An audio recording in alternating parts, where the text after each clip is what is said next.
Om Namo Bhagavate Vasudevaya.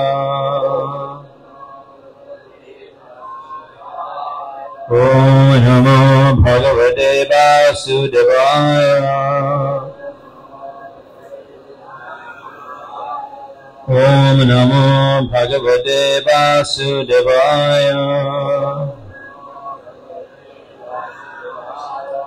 Kon number 19.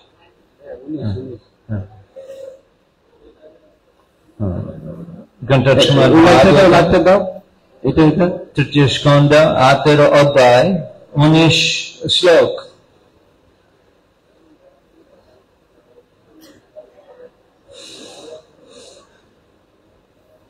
তয়ো স্পৃদস্তিগ্মগদহাঠঙ্গয়ঃ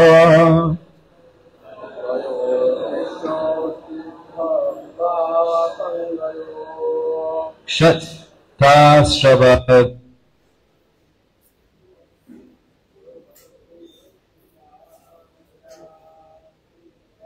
Bhidam Anga Vichitramargam Shcharato Jigashaya Vichitramargam Charato Jigashaya Vyabhat Ilayam Iva Shushminor Mudha Vyabhat Ilayam Shushminor Mudha Tayo Spritdoshtikmagadahatangadaho Tayo Visrutikha Dayatangadayo Shatasravagranna Vibriddamanjavo Shatasvayagrana Vibhrita Vrinnamayo Vichitramargam Sharator Jigishaya Vichitramargam Charato Jigishaya Vyabhat Ilayam Iva Shushminur Mudha Vyabhat Ilayam Shushminur Mudha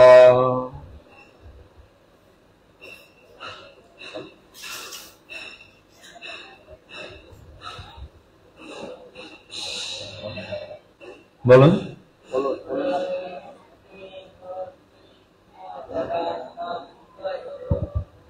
Tayo Spigdagdo Gatagandayo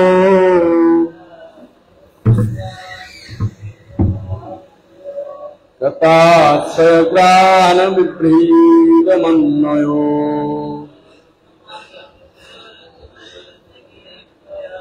Vichitramargam Charato Jigishaya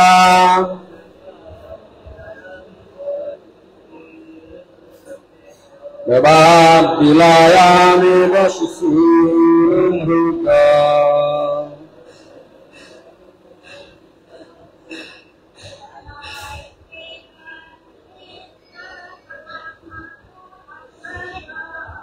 Tayo Srishuddhita Tatantagayo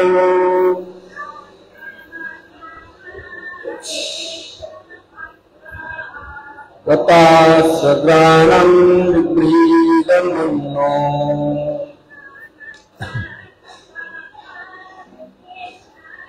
Vichitramargam Charato Jigishaya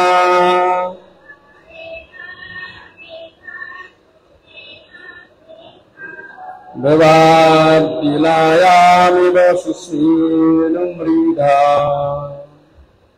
শব্দার্থ এবং অনুবাদ। শব্দার্থ। হরে কৃষ্ণ। শব্দার্থ অনুবাদ আপনি বলবেন আমার পেছনে দেখি। তয়ঃ তারা দুজনে স্পৃধঃ দুই যোদ্ধা তিক্তঃ তীক্ষ্ণ গদা গদার দ্বারা আহত আঘাতপ্রাপ্ত অঙ্গয়ো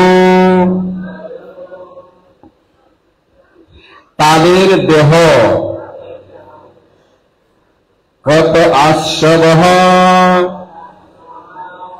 ক্ষত থেকে নির্গত রক্ত গ্রানা গন্ধ বিবৃত বর্ধিত মল্লিয়া ক্রুদ বিচিত্র বিভিন্ন প্রকারের মার্গানা কৌশল চরতুহ প্রদর্শন করে জিজ্ঞাসা জয় করার ইচ্ছায় বেদাত মনে হয়েছিল ইলায়াম গাভীর জন্য অথবা পৃথিবীর জন্য ইব মত সুস্মিনহ দুইটি বৃষ মৃগহ সংগ্রাম। অনুবাদ: দুই যোদ্ধার মধ্যে প্রচন্ড প্রতিদ্বন্দ্বিতা হয়েছিল।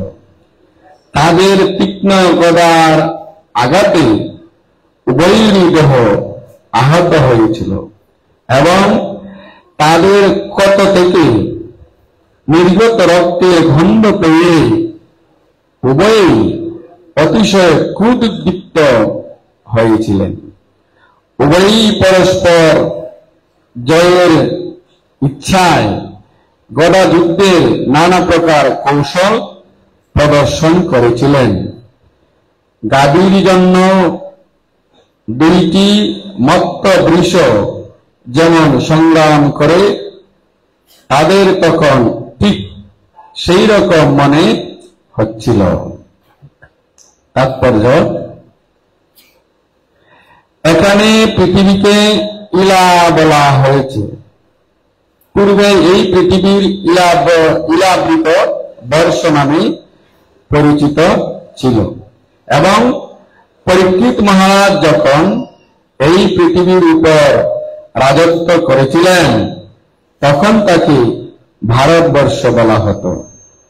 প্রকৃতপক্ষে ভারতবর্ষ হচ্ছে সারা পৃথিবীর নাম, কিন্তু ধীরে ধীরে ভারতবর্ষ বলতে এখন কেবল একটি দেশকে বোঝায়।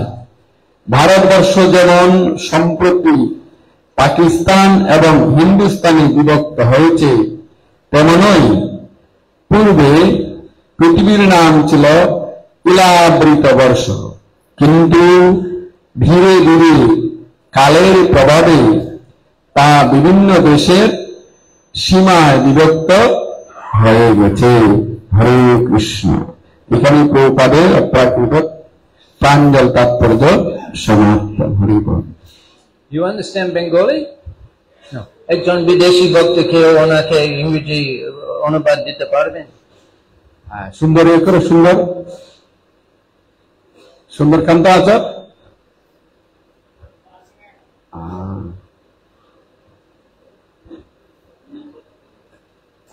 একজন চেষ্টা করুন ওনাকে একটু ইংরেজি। এখানে স্বামীবাগ ইসকন প্রধান হেডকোয়ার্টার্স, কেউ একজনে ইংলিশ করবেন।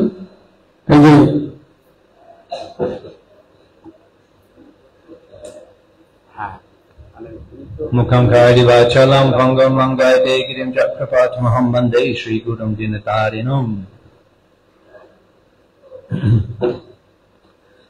এখানে প্রভুপাদ পাকিস্তান এবং হিন্দুস্তান বলছেন তাৎপর্য। বাংলাদেশেও প্রভুপাদ লিখেনি, তবু বলছেন ভারত বিভাগ হয়ে গিয়েছে, পাকিস্তান হিন্দুস্তান। পাকিস্তান তখন ছিল east Pakistan, West Pakistan, east Pakistan. Prabhupada এখানে বাংলাদেশে কথা বলছেন এবং বলছেন যে দেশে বাউন্ডারিজ হয়ে গিয়েছে, এসব বিভাগ হয়ে গিয়েছে। এই হচ্ছে আধুনিক রাজনীতি। আধুনিক আগে পুরো সমস্ত পৃথিবী নাম ছিল ভারত। ভারত। তারপর ভারত, ইন্ডিয়া। এখন আসলে ভারতে কনস্টিটিউশন, ভারত কনস্টিটিউশন, সেখানে লেখা আছে ইন্ডিয়া, ভারত ও দুই নাম আছে, দুই নাম, সবাই বলেন ইন্ডিয়া, ইন্ডিয়া, তো আসলে লেখা আছে ভারত। এবং যখন ওনারা সারা বিশ্ব, ইউনাইটেড নেশনস, সেখানে নরেন্দ্র মোদী বসে থাকেন, সামনে কাগজ সাইন আছে ভারত, ভারত।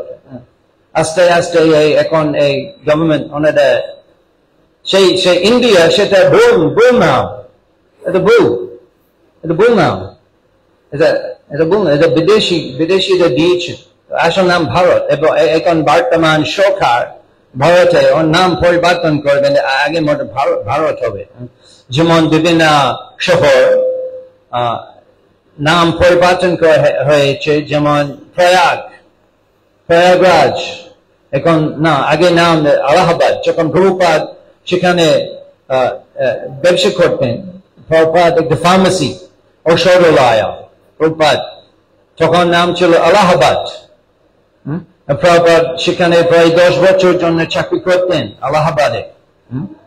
এবং তাছাড়াও আলাহাবাদ এটি তীর্থস্থান, ত্রিবেণী তীর্থস্থান, সেখানে অনেক গৌরলীলা হয়েছে।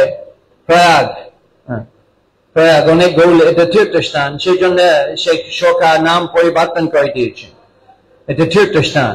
এবং যে নাম মোগলস দিয়েছেন, এটা সেই তীর্থ মহিমা মানে গুপ্ত হয়ে গেছে, সেই জন্য প্রয়াগ গৌরসুন্দর যখন উনি বৃন্দাবন থেকে এই বঙ্গভূমিতে ফিরে আসছেন, তখন উনি প্রয়াগে অনেক সুন্দর লীলা প্রদর্শন করেন। প্রয়াগে কি হয়েছে, কি বিশেষ ঘটনা? প্রয়াগ গৌরসুন্দর বৃন্দাবন থেকে আসছিলেন প্রয়াগ, তখন কি হয়েছে?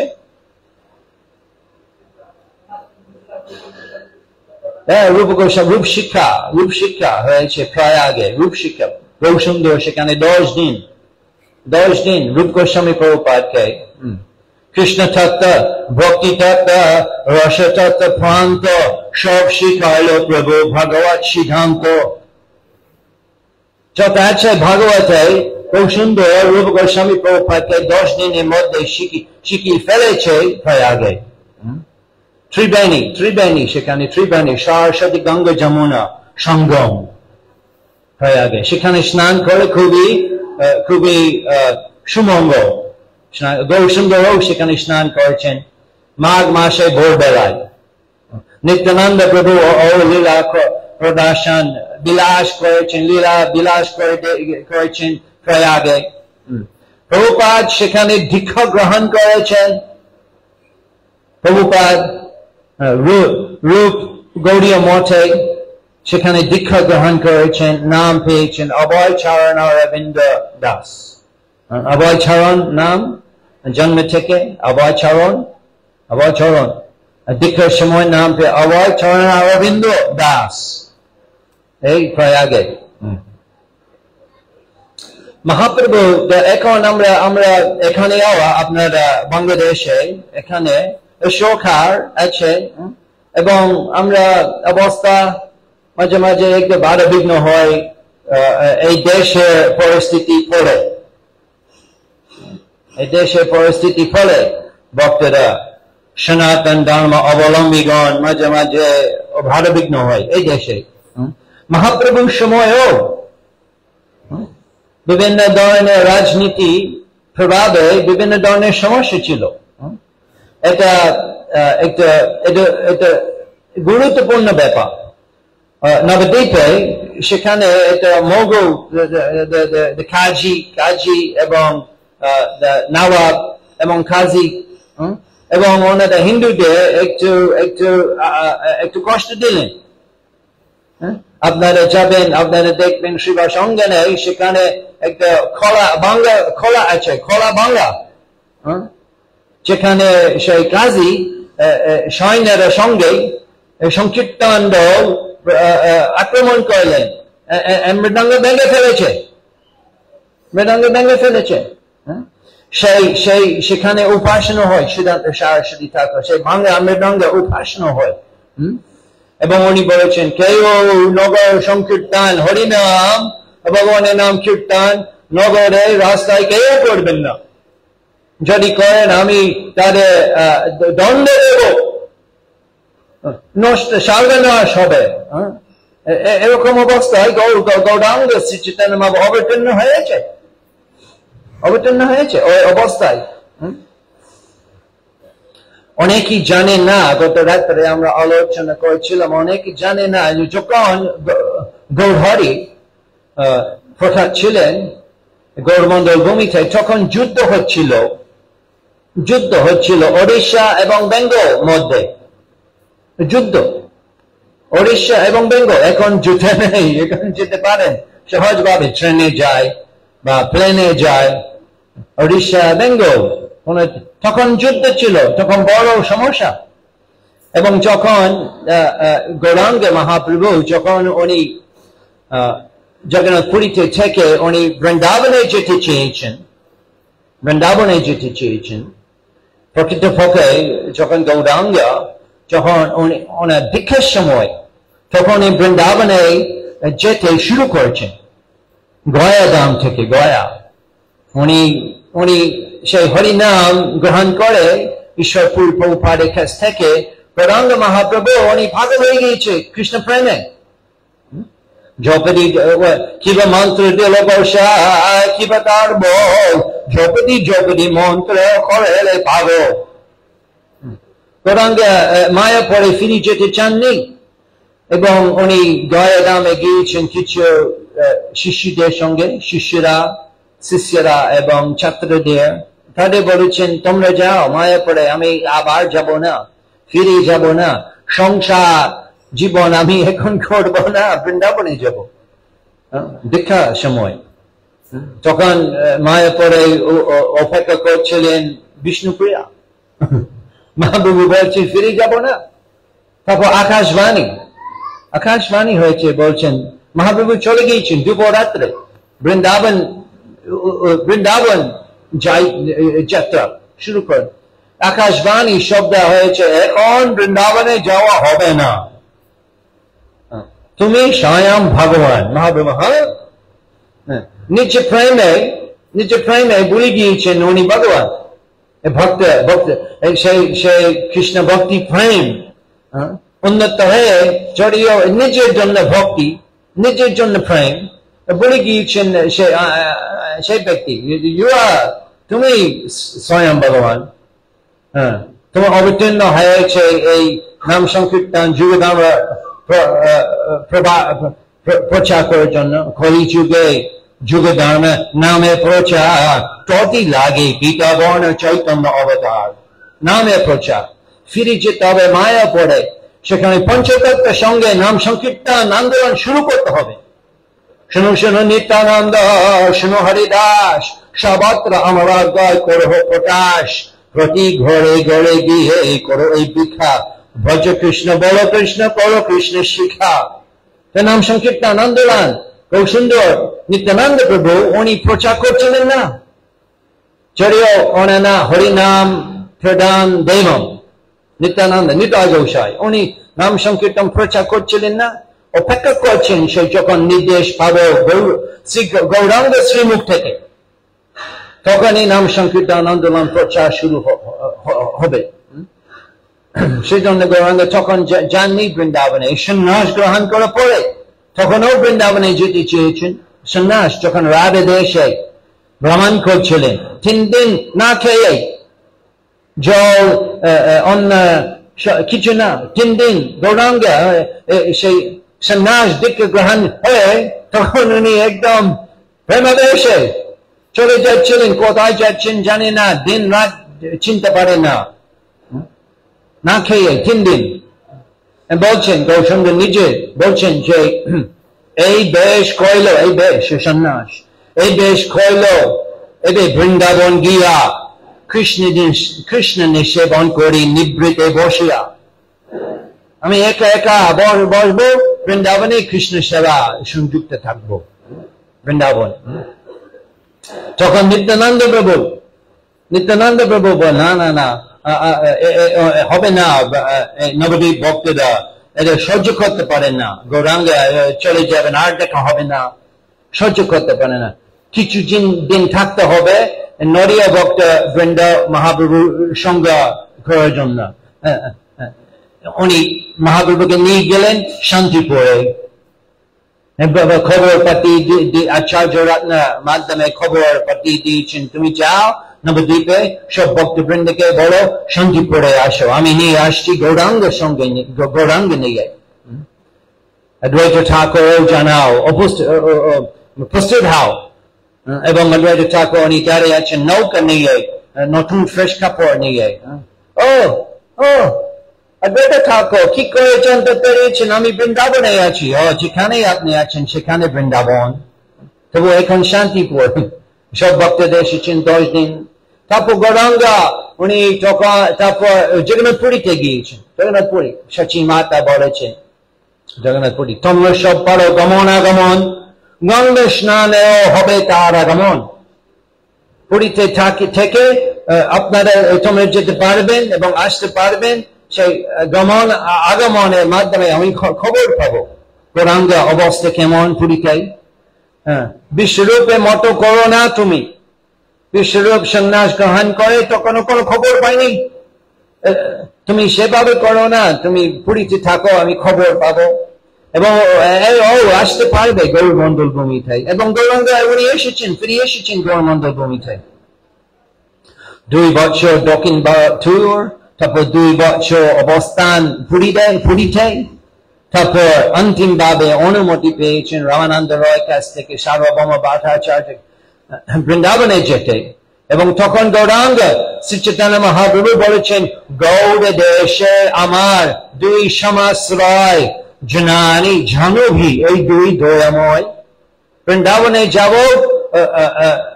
বঙ্গভূমিতে হয়ে, এবং গৌড়ীয় ভক্তগণ আমি তাদের নিয়ে যাব বৃন্দাবনে। মহাপ্রভুর ইচ্ছে ছিল, মহাপ্রভুর পরিকল্পনা নবদ্বীপ গৌড়ীয় ভক্তগণ নিয়ে বৃন্দাবনে যাব। কেবলমাত্র সনাতন গোস্বামী প্রভুপাদের নির্দেশনা শুনে এইভাবে বৃন্দাবনে কোটি কোটি হাজার হাজার মানুষেরা গৌরাঙ্গের সঙ্গে ছিলেন মা গঙ্গা তীরে, যখন এই গৌরমন্ডল ভূমিতে ভ্রমণ করছেন বৃন্দাবন দিকে। প্ল্যান ছিল ওইভাবে পানিহাটি থেকে উনি সমস্ত গঙ্গা তীরে যাবেন, কাশী বারাণসী প্রয়াগ, তারপর মথুরা বৃন্দাবন, মা গঙ্গা তীরে স্নান পান বংশ কল্পতারো শ্রী গৌর সুন্দর জানবীর বংশ পূর্ণ করে নিরন্তর। এটা তাদের সম্পর্ক, জানবীর বাঞ্ছা। মহাপ্রভু স্নান করবেন, মা গঙ্গা ওনার কমল চরণে স্পর্শ হবে, সেই জন্য গঙ্গা তীরে যাচ্ছিলেন বৃন্দাবন দিকে। তবু সনাতন গোস্বামী এবং অনেক লোক এসেছেন দর্শন করা, অনেক লোক এসেছেন দর্শন করা। এবং সনাতন গোস্বামী প্রভুপাদ বলেছেন এইভাবে হাজার হাজার মানুষের নিয়ে বৃন্দাবনে প্রবেশ করা উচিত নয়। সেই জন্য গৌরাঙ্গ উনি উল্টো ফিরে এসেছেন পুরীতে, বলেছেন যদি যাব 1 জন বা 2 জন সঙ্গে যাব। এবং তখন ঝাড়িখান বনের মধ্যে বাঘ হাতি কে প্রেম দান করলেন, বাঘ হাতি ঝাড়িখান বনে। যখন উনি দিয়েছেন বিজয় দশমী দিনে ওনারা রামানন্দ রায় এবং সার্বভৌম ভট্টাচার্য ওনারা অনুমতি দিয়েছেন গৌরাঙ্গা মহাপ্রভুকে বৃন্দাবনে যেতে, তখন রাজা প্রতাপুরুজ এমন ব্যবস্থা করেছেন, প্রতাপুরুজ মহারাজ এমন ব্যবস্থা করেছেন। অনেক লোক ছিলেন মহাপ্রভুর সঙ্গে, নিত্যানন্দ প্রভু, হরিদাস ঠাকুর, প্রকাশ্বর পণ্ডিত, যারা গৌড়ীয় ভক্তগণ পুরীতে ছিলেন, সবাই মহাপ্রভুর সঙ্গে যাচ্ছিলেন। এবং প্রতিদিন প্রতাপুরুজ মহারাজ ব্যবস্থা করেছেন 10-15 জন জগন্নাথ মহাপ্রসাদ নিয়ে ওনারা যাচ্ছেন যেখানে গৌরাঙ্গা থাকছেন, জগন্নাথ মহাপ্রসাদ দিতে যতদিন সম্ভব, যত দূর পর্যন্ত সম্ভব। এবং প্রতাপপুরুষ মহারাজ বলেছেন যে যেখানে যে প্রতি রাত যেখানে সচিনন্দন শয়ন করেন সেই গ্রামে 5টা বা 7টা নতুন ঘর বানাবেন, সেখানে সব রান্না আয়োজন ব্যবস্থা করবেন, চাল ডাল সবজি তেল চিনি লবণ, 5টা 7টা নতুন ভবন গোডাউন তৈরি করতে হবে প্রত্যেক রাত প্রত্যেক গ্রামে যেখানে গৌরাঙ্গ শয়ন করেন 5টা 7টা নতুন ঘর শুধু রান্না ব্যবস্থার জন্য প্রতাপপুরুষ মহারাজ নির্দেশনা করেছেন করতে হবে। বলেছেন যেখানে কোনো নদী হয় সেখানে নতুন নৌকা বানাইবেন। নতুন নৌকা আপনাদের জানেন নৌকা বানাইতে অনেক টাকা লাগে, কয়েক লাখ। নতুন নৌকা প্রত্যেক জায়গায় নতুন নৌকা বানাইতে হবে এবং যেখানে গৌরাঙ্গ স্নান করেন বা নদী পার হন সেখানে স্তম্ভ স্থাপন করবেন। স্তম্ভ এটা তীর্থস্থান এবং সেখানে আমি স্নান করব, সেখানে আমি দেহ রাখবো। প্রতাপপুরুষ মহারাজ তা এমন সম্পর্ক গৌরাঙ্গ শ্রী চৈতন্য মহাপ্রভু পুরী রাজার সাথে, উনি শুধু পুরী রাজা না, পুরো ওড়িশা সম্রাট, পুরো ওড়িশা সম্রাট, মহাপ্রভু সেবক, মহাপ্রভু অন্তরঙ্গ ভক্ত। এবং এমন সম্পর্ক রাজার সঙ্গে গৌরাঙ্গ স্থাপন করেছেন। সন্ন্যাস গ্রহণ করার পরে আমরা দেখি যে শ্রী চৈতন্য মহাপ্রভু প্রচার স্থল খুব হাই প্রোফাইল হয়ে গিয়েছে। হাই প্রোফাইল, যারা বড় বড় লোক তাদের কাছে উনি প্রচার করতেন। সার্বভৌম ভট্টাচার্য পুরী রাজা গুরু এবং সমস্ত ভারতের সবচেয়ে উত্তম ব্যাকরণ ন্যায় পণ্ডিত, এমন নাম সার্বভৌম ভট্টাচার্য। এবং প্রতাপপুরুষ মহারাজ সারা ওড়িশা রাজা, মহাপ্রভু সেবক, অত ব্যবস্থা করেছেন মহাপ্রভু সুন্দর জার্নি করার জন্য। এবং লোক পাঠিয়ে দিয়েছেন 2 জন সরকারের প্রতিনিধি, হরিশচন্দ্র এবং মার্ডারাজ। ওনারা সব ব্যবস্থা করেছেন প্রত্যেক জায়গা, গভর্নমেন্টের প্রতিনিধি। এবং যুদ্ধ হচ্ছিল বেঙ্গল এবং ওড়িশা যুদ্ধ, সেজন্য মহাপ্রভু বঙ্গভূমিতে প্রবেশ করতে অনেক ঝামেলা। এবং উনি আস্তে আস্তে সব ভক্তদের নিয়ে গদাধর পণ্ডিত পুরী থেকে যাচ্ছিলেন গৌরাঙ্গের সঙ্গে। গদাধর পণ্ডিত আগামী সপ্তাহ মে 8 তারিখ গদাধর পণ্ডিত শুভ জন্মদিন অনুষ্ঠান। তখন যদি আপনারা আশীর্বাদ দিন তাহলে আমি তখন সেই দিনে গদাধর পণ্ডিতের জন্মস্থানে উপস্থিত থাকতে পারবো। এটা আমার ইচ্ছা। গদাধর পণ্ডিত সেই দিনও আমরা গদাধর পণ্ডিতের মহিমা শ্রবণ করবো। তো আজকে ভাবছি একটু গদাধর পণ্ডিতের কথা আপনাদের শোনাইব, কেমন লাগবে শুধু ভিন্ন। গদাধর পণ্ডিত যাবে সঙ্গেতে চলিলা, ক্ষেত্র সন্ন্যাস না ছাড়িহ প্রভু নির্দেশনা। না, হবে না। প্রভু বলেছেন হবে না, তুমি আসতে পারবে না। ক্ষেত্র সন্ন্যাস গ্রহণ করেছেন, সেই ক্ষেত্র সন্ন্যাস ভেঙে যায়, আমার দোষ হবে, তুমি আসতে পারবে না। এবং গদাধর পণ্ডিত বলছেন, পণ্ডিত কহে যাহা তুমি সেই নীলাচল, ক্ষেত্র সন্ন্যাস মোর জয় রসতাল। বলছেন আমি যাব না, আমি যাচ্ছি না আপনার সঙ্গে, তোমার সঙ্গে আমি যাচ্ছি না। আমি নিজে প্ল্যান নবদ্বীপে যাব সচিমাতা দর্শন করার জন্য, আপনাদের সঙ্গে আমি যাচ্ছি না। বাবু বলছেন যাও, চলে যাও, হবে না, চলে যাও। এটা বলি মহাপ্রভু নৌকাতে চলিলা, মূর্ছা হয়ে পণ্ডিত তাহা পড়িলা। মূর্ছা হয়ে পড়ে গিয়ে অচেতন পড়ে গিয়েছেন গদাধর পণ্ডিত। সার্বভৌম ভট্টাচার্য ওনাকে জগৎ হয়ে তখন পুরীতে ফিরে গিয়েছেন। তারপর আস্তে আস্তে রেমুনে পর্যন্ত রামানন্দ রয় ছিলেন, রেমুনে পর্যন্ত রামানন্দ রয়। তারপর ওনারা উপস্থিত হয়েছে ওড়িশা বর্ডার, বেঙ্গল ওড়িশা বর্ডার, এবং সেখানে প্রতাপরুজ মহারাজ একজন প্রতিনিধি, সরকারের প্রতিনিধি পাঠিয়ে দিয়েছেন ওখানে সব ব্যবস্থা করতে। এমনি যাওয়া যাবে না, সেখানে সেই মোগল রাজা উনি একদম যাবন খুব দুষ্ট, মদ খেতেন এবং হিন্দুদের খুব কষ্ট করতেন যে পথে যাচ্ছিলেন। এবং রাজা প্রতিনিধি বলেছেন এখানে থাকবেন কয়েকদিন, আমরা সব নেগোশিয়েট, আলোচনা হবে তাদের সঙ্গে যে আপনি নিরাপদে বঙ্গভূমিতে প্রবেশ করে যেতে পারবেন 3-4 দিন। তখন সেই মোগলের রাজা একজন লোক পাঠিয়ে দিয়েছেন যেখানে গৌরাঙ্গ ভক্তদের সঙ্গে উপস্থিত ছিলেন সেই ক্যাম্পে একজন গোপন ভাবে সব দেখতে, এবং সেই লোক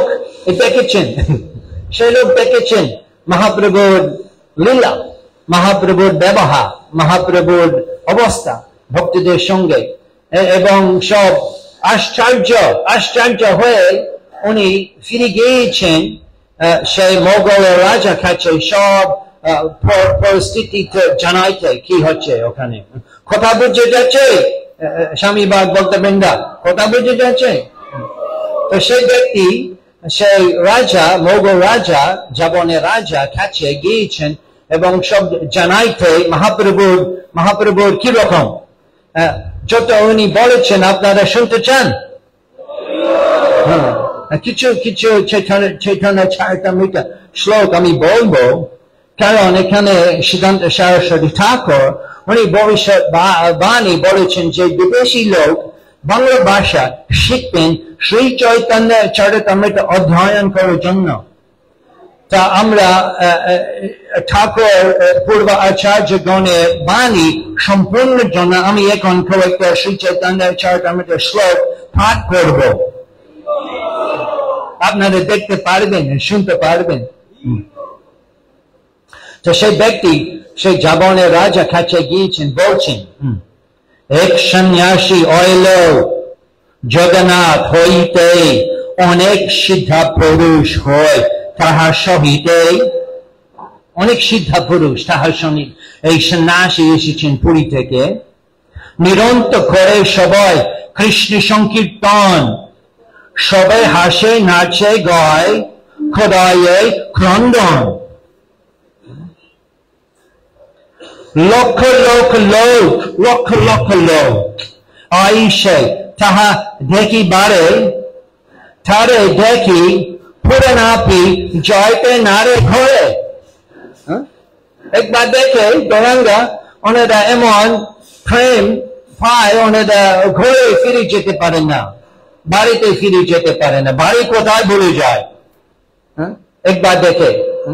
আমরা প্রচার করি এখানে স্বামী বাগ ইসকন বাংলাদেশ, জয় জগন্নাথ, জয় বলদেব সুভদ্রা মহারানী কি, শ্রী শ্রী রাধা গোবিন্দ কি, শ্রীমন মহাপ্রভু কি, নিতা গৌচন্দ্র কি।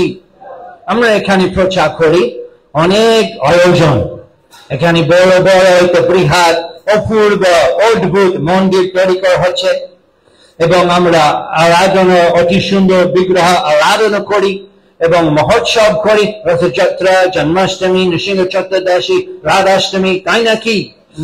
তারপর আমরা প্রসাদ বিতরণ করি এবং আমরা বিভিন্ন ধরনের ক্লাস এবং প্রচার করি, এবং আমরা বই প্রচার করি। এভাবে ইসকনে প্রচার করা হয়। গৌরাঙ্গ শ্রী চৈতন্য মহাপ্রভুর প্রচার কেবলমাত্র উনি কীর্তন করছেন, প্রেমাবেশে কীর্তন করিতে প্রভু সার্বভাব উদয়, স্তম্ভ কম্প পুলকাশ্রু গদ্গদা প্রলয়, এবং হাজার হাজার কোটি কোটি মানুষেরা আসেন শুধু মহাপ্রভুর দেখার জন্য, মহাপ্রভুর দর্শন করার জন্য, এবং ওনার দর্শনের প্রভাবে ওনারা কৃষ্ণ প্রেম পায়। এটা গৌরাঙ্গ মহাপ্রভুর প্রচার স্টাইল। শুধু দর্শন করার মাধ্যমে প্রেম ভক্তি, বাড়িতে ফিরে যেতে পারতে না, বাড়ি কোথায় ভুলে যায়।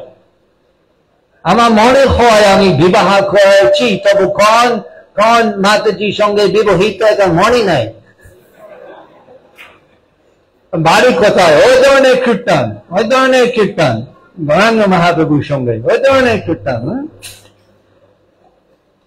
এসব বর্ণনা করছেন এই রাজাকে, এই ব্যক্তি সব বর্ণনা করছেন। সেই সব লোক হয়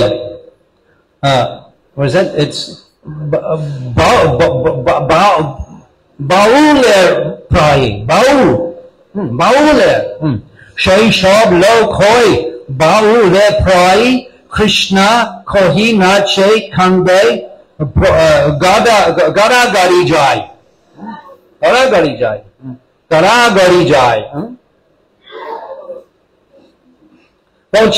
বলছেন কহিবা কথা না হে বলে চাই না, এই আপনাকে বলতে পারি না কি এই লোকের চরিত্র এবং বলতে পারি না, কহিবারে কথা নাই, দেখিলে সেই জানি, তাহা প্রভাবে তারে ঈশ্বরা করি মানি।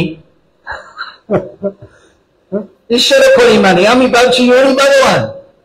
সেই ব্যক্তি একবার দেখে মহাপ্রভুর লীলা, মহাপ্রভুর কীর্তন, হাজার ভক্তদের সঙ্গে আমি ভাবছি উনি ভগবান। উনি কিরকম লোক, উনি হিন্দু নন। উনি বলছেন আমি ভাবছি উনি ভগবান। তারপর এইসব বলে, রাজার কাছে এইসব বলে, এটা কহি সেই চোর মানে স্পাই গোপন চোর, এটা বলি সেই চোর হরি কৃষ্ণ গায়, হাসে ক্রন্দন নাচে গায়, বাহুলে প্রায়। উনিও পাগল হয়ে গিয়েছে, উনিও নাচছেন এবং কৃষ্ণ নাম করছেন, সেই ব্যক্তি। তাই এইসব শুনেছে রাজা, এই জাপানের রাজা মন পরিবর্তন হয়ে গিয়েছে। আগে খারাপ ছিল, আগে হিন্দুদের আক্রমণ করতেন, রাস্তায় যাচ্ছিলেন, মন পরিবর্তন হয়ে গিয়েছে। এবং উনি সেখানে গেলেন, সব ব্যবস্থা করা হয়েছে, নিজে সেখানে গিয়েছেন, নিজে। দূরে হইতে প্রভু দেখে ভূমিতে পড়িয়া, সেই রাজা, সেই মোগলের রাজা মহাপ্রভু দেখে দূর থেকে, দূর হইতে প্রভু দেখে ভূমিতে পড়িয়া দণ্ডবাদ করে অশ্রু পুলাকিত লয়া। উনিও প্রেম পেয়েছেন, প্রেম ভক্তি মহাপ্রভু দর্শন করার মাধ্যমে। তারপর উনি অনুরোধ করছেন কিছু সেবা, কি আমাকে কিছু সেবা বলেন দিতে, কিছু সেবা। এবং ভক্তরা বলছেন এই বিশ্বম্বর শ্রীকৃষ্ণ চৈতন্য উনি মা গঙ্গা পর্যন্ত যেতে চান, মা গঙ্গা পর্যন্ত। আপনি দয়া করে ব্যবস্থা করুন যে উনি নিরাপদে মা গঙ্গা পর্যন্ত যেতে পারবেন। তো সেই রাজা উনি অনেক নতুন নৌকা এবং সৈন্যরা কয়েকশো সৈন্যরা নিয়ে মহাপ্রভুর সঙ্গে নৌকা নিয়ে যাচ্ছিলেন। সেখানে অনেক ডাকাত থাকেন এবং পাইরেটস, অনেক বিপজ্জনক জায়গা। এবং সেই মোগল রাজা নিজে মহাপ্রভুর সঙ্গে নিচে যাচ্ছিলেন একদম প্রায় পানিহাটি পর্যন্ত। তখন মহাপ্রভু পানিহাটিতে কয়েকদিন ছিলেন এবং আস্তে আস্তে মা গঙ্গা তীরে উনি সম্পূর্ণ রামখেলি গৌড়, যেখানে বঙ্গভূমিতে রাজধানী পর্যন্ত গিয়েছেন। নবাব হুসেন শাহ কাছে সংকীর্তন করছিলেন রামখেলি লীলা, এবং সেখানে রূপ সনাতন গোস্বামী প্রভুপাদের প্রথম মিলন হয়েছে। এবং রূপ গোস্বামী প্রভুপাদ বলেছেন যে এইভাবে বৃন্দাবনে যাওয়া উচিত নয়, অনেক লোক নিয়ে আপনি ফিরে যান, আপনি এভাবে যাওয়া উচিত নয়। এবং খানায় নাট্যশালা পর্যন্ত গৌরাঙ্গে গিয়েছেন। তারপর ভাবছেন সনাতন গোস্বামী নির্দেশনা খুব ভালো বলেছেন, আমি এখন অত লোক নিয়ে আমি বৃন্দাবনে যাব না। সেই জন্য মহাপ্রভু ফিরে গিয়েছেন এবং আবার বঙ্গভূমিতে ট্যুর করেছেন এবং অন্তিমভাবে পুরীতে গিয়ে এবং তারপর ঝাড়খণ্ড বনে উনি বৃন্দাবন যাত্রা শুরু করেছেন শুধু দুইজন সেবক নিয়ে, বলভদ্র ভট্টাচার্য এবং আর একজন সেবক। প্রকৃতপক্ষে মহাপ্রভুর উদ্দেশ্য ছিল বঙ্গভূমিতে আবার গিয়ে কৃপা দান করার জন্য, গৌড় ভক্তবৃন্দদের কৃপা দান করার জন্য।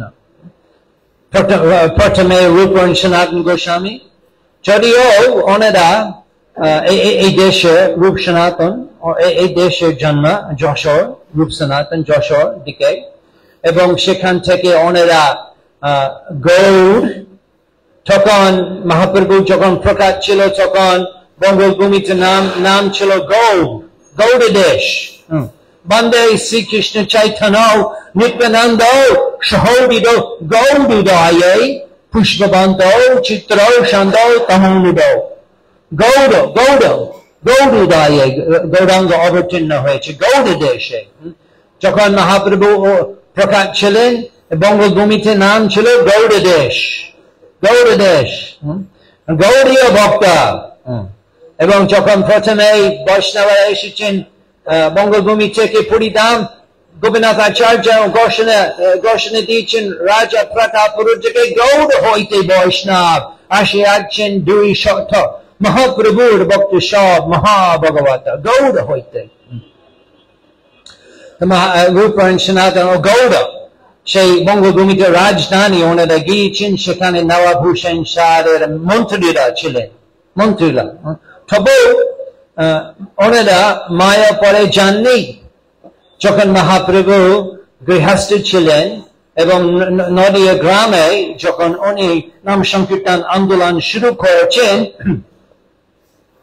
এই শিক্ষা নিয়ে সব নদিয়া ফিচে নেচে গৌনিতায় রাধা কৃষ্ণ বল বল বল রে সবাই। মহাপ্রভু নদিয়া গ্রাম, নদিয়া এলাকায় নাম সংকীর্তন প্রচার করছিলেন। এই শিক্ষা নিয়ে সব নদিয়া ফিচে নেচে গৌনিতায়, ফিচে নেচে তাদের প্রচার নাচে নাচে নাচে প্রচার করতেন নবদ্বীপে, নাচে নাচে। উদিল অরুণ পূর্ব বাগে দ্বিজমণি গৌড় আমানে জাগে, বকত সমূহ লয়ের সাথে গেল নগদ ব্রাজে, তথায় তথায় ভজল কো ঘন গণ তাহি যাজের প্রেমে দল জল সৌনের অঙ্গ চড়লে নুপুর বাজে। এই তো গৌড়হারি প্রচার নবদ্বীপে। মুকুন্দ মাধব यादव হারি বলে না বলো রে বার না বলে, জীব জাগো গৌর চন্দ্র বলে, এভাবে প্রচার নব কীর্তনের মাধ্যমে। রূপ সনাতন যদিও ওনারা গৌড়া, রামখেলি গৌড়া ছিলেন, ওনারা মায়াপুরে যাননি। তাদের উদ্ধার করার জন্য গৌরাঙ্গা আবার গৌড়মন্ডল ভূমিতে ফিরে গিয়েছেন। কথা বুঝতে পারেন স্বামী ভক্তবৃন্দ? সেই তো উদ্দেশ্য গৌড়মন্ডল ভূমিতে আবার সন্ন্যাস গ্রহণ করা পরে প্রকৃতপক্ষে সন্ন্যাসীরা জন্মস্থানে আবার যাওয়া হয় না। মহাপ্রভু নিচে বলেছেন শান্তিপুরে, সন্ন্যাস দানব নহে, সন্ন্যাস করিয়া নিজ জন্মস্থানে রহে কুটুম্ব লইয়া। সন্ন্যাস গ্রহণ করার পরে গৌরাঙ্গা মায়াপুরে ফিরে যাননি কখনো।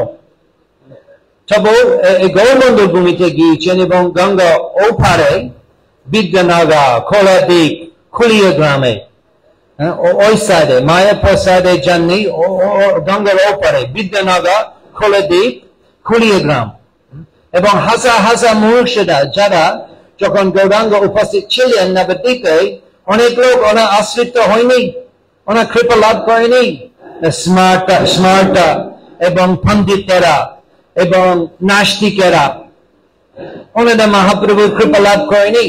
স্মার্ট পণ্ডিতেরা এবং ওনারা সব শুনে যে ছৌড়মানি, সেই সন্ন্যাস ছৌড়মানি সচিনন্দন আবার এসেছেন নবদ্বীপে। সবাই মা গঙ্গা পা হয়ে গিয়েছেন বিদ্যানগর সেখানে গৌরহারি 5 দিনের জন্য সমস্ত অপরাধী উদ্ধার করার জন্য গোপাল ছাপাল এবং দেবানন্দ পণ্ডিত ইত্যাদি সবাই গিয়েছেন এবং মহাপ্রভুর কৃপা লাভ করেছেন। এবং তারপর রামখেলে গিয়ে রূপ সনাতন প্রথম মিলন, রূপ সনাতন আশ্রয়, রূপ সনাতন অনুপ্রেরণা দিয়েছেন, তারপর ফিরে এসেছেন জগন্নাথপুরীতে। এবং আসার সময় আবার শান্তিপুরে কয়েকদিন শান্তিপুরে অবস্থান করতেন। সেখানে রঘুনাথ দাস গোস্বামী এসেছেন, মহাপ্রভুর সাথে এক সপ্তাহ ছিলেন সেবা। তো এভাবে আমরা দেখি মহাপ্রভু বৃন্দাবন যেতে গৌরমন্ডল ভূমিতে মধ্যে গিয়েছেন, রূপ সনাতন গোস্বামীকে কৃপা দান করার জন্য, রঘুনাথ দাস গোস্বামী কৃপা দান করার জন্য, সমস্ত নবদ্বীপ অপরাধীদের অভক্তদের কৃপা দান করার জন্য। এবং এইভাবে আমরা দেখি মহাপ্রভু সেই রাজার কাছে প্রচার করেন। পুরীতে উনি ফটাকুরুজ মহারাজের কাছে প্রচার করছেন এবং বঙ্গভূমিতে অনেক রাজা, মোগলের রাজা উনি কৃপা দান করলেন। এইভাবে চলে গৌরাঙ্গ মহাপ্রভু দয়াময় পতিত পাবন এইভাবে প্রচার করেন। তো রাজনীতি বিভিন্ন অবস্থা আমরা পড়ে আছি, এটা কোনো ব্যাপার নেই, যেভাবে আছে সে অবস্থার মাধ্যমে আমরা নাম সংকীর্তন করে আমরা কৃষ্ণ কৃপা লাভ করি। এভাবে মহাপ্রভু লীলাও আমরা দেখতে পারি।